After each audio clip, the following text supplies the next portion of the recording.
Avant de commencer, si vous êtes nouveau, n'oubliez pas de vous abonner et d'aimer la vidéo si elle vous a plu. Activez la cloche de notification pour ne louper aucune de nos prochaines vidéos. C'est parti!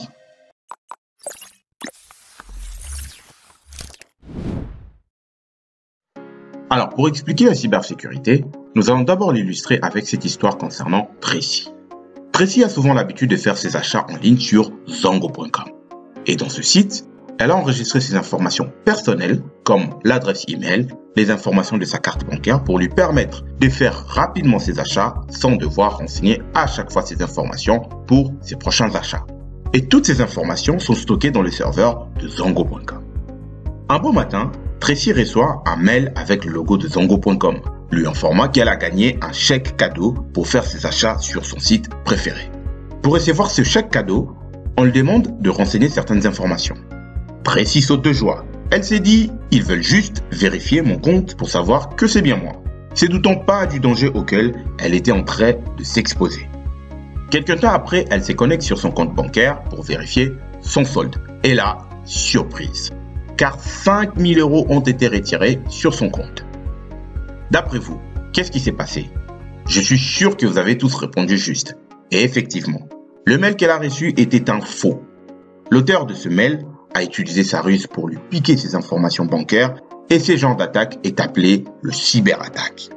Et la personne aux manœuvres de cette attaque est appelée un hacker ou pirate. Question. Est-ce que Tracy aurait pu empêcher cette attaque? En effet, oui. Elle aurait pu l'empêcher grâce à la cybersécurité. C'est quoi la cybersécurité? La cybersécurité englobe tous les moyens qui permettent d'assurer la protection et l'intégrité des données sensibles ou non au sein d'une infrastructure numérique, comme les ordinateurs, les serveurs, les dossiers, etc. Cela empêche les personnes non autorisées ou hackers d'accéder à ces éléments. Il existe plusieurs manières d'implémenter la cybersécurité. Et cela dépend du type de réseau que vous utilisez et le type de cyberattaque vous êtes exposé. Bon, maintenant regardons le type de cyberattaque que Tracy pourrait bien être exposé ou même vous et moi. Les plus fréquents sont les attaques malware, comme un cheval de Troie, un spyware ou un logiciel. Ces types d'attaques arrivent souvent quand on télécharge des dossiers ou des logiciels en ligne et certains fichiers à l'intérieur peuvent être corrompus en embarquant un virus. Puis nous avons le phishing attack. Les attaques qui souvent le hacker envoie un mail frauduleux qui semble être un mail authentique provenant de la source prétendue. En ouvrant ces mails, le hacker peut installer un malware à votre insu ou tout simplement de voler les données confidentielles comme les informations d'une carte bancaire, comme fut le cas pour Tracy. Il y a également l'attaque de l'homme du milieu ou Man in the Middle attack en anglais. Ici, le hacker accède aux informations confidentielles entre l'appareil de Tracy et le serveur du site internet.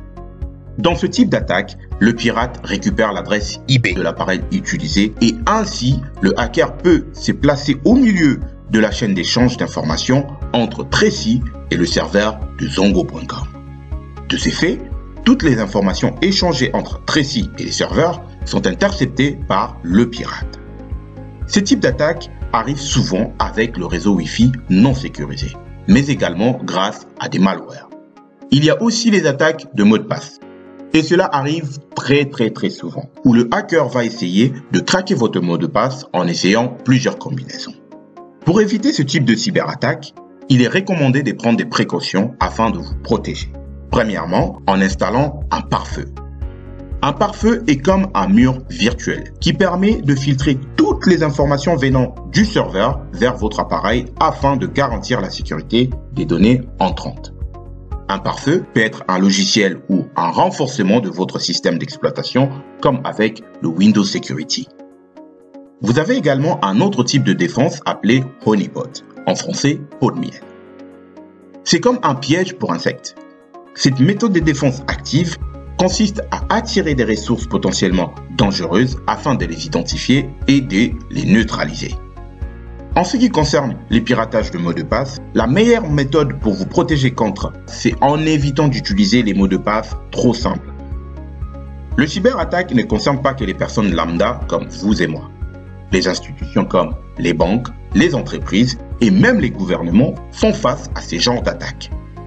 Maintenant, regardons le type d'attaque dont les entreprises font régulièrement face.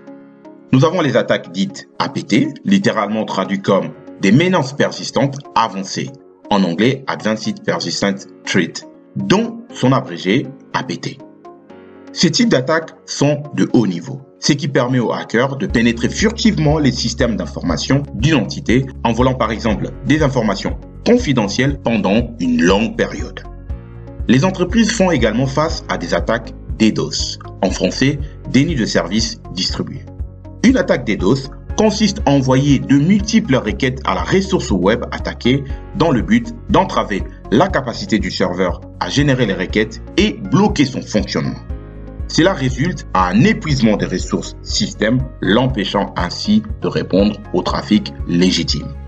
Un autre type d'attaque est celle où le hacker injecte dans la requête SQL en cours un morceau de requête non prévu par le système. Il s'agit d'attaques appelées injection SQL. En opérant ainsi, le pirate peut modifier la table de données, la database, ou tout simplement la supprimer. Comme vous pouvez le constater, ce n'est pas une tâche facile pour les entreprises, les gouvernements, de maintenir leurs réseaux en sécurité avec toutes ces attaques qui proviennent de partout et à tout moment. Voilà pourquoi donc les entreprises, les gouvernements, les banques sont obligés d'engager des professionnels en cybersécurité pour sécuriser l'entité face à ces différents types d'attaques. La cybersécurité vous intéresse ? Sachez-le que si vous voulez vous lancer dans ce domaine, il existe plusieurs métiers que vous pouvez exercer dans la cybersécurité. Il y a le métier de hacker éthique. Un hacker éthique a pour mission d'explorer et d'identifier les failles dans le système. Et oui, ça se rapproche un peu à ce que font les hackers, et en le rendant plus sécure contre les cyberattaques. Toutefois, si vous êtes plutôt penché dans l'optique de concevoir des infrastructures de sécurité très robustes, alors le métier d'architecte sécurité serait parfait pour vous. Vous avez également le métier de responsable de la sécurité de l'information, le RSI, qui consiste à évaluer la vulnérabilité du système d'information de l'entreprise. Il définit et met en œuvre la politique de sécurité de l'entreprise. Nous arrivons à la fin de cette vidéo. Mais avant de conclure, j'ai un quiz où vous pourrez répondre dans les commentaires et nous allons tirer au sort une personne parmi ceux qui ont répondu juste et le gagnant recevra un chèque cadeau d'Amazon. Voici donc le quiz. 1. Quel type d'attaque Tracy a-t-elle fait face? 2. Quel genre d'attaque les hackers utilisent pour saturer le serveur d'une entreprise et de le rendre inaccessible? Réponse A. Les attaques dites APT. Réponse B. Les attaques dites injection SQL. Ou C. Les attaques dites DDoS. À vous les claviers. Avec l'augmentation de la numérisation des systèmes dont nous faisons face, les métiers dans le domaine de la cybersécurité seront de plus en plus demandés pour protéger des entreprises, des banques, mais également des gouvernements.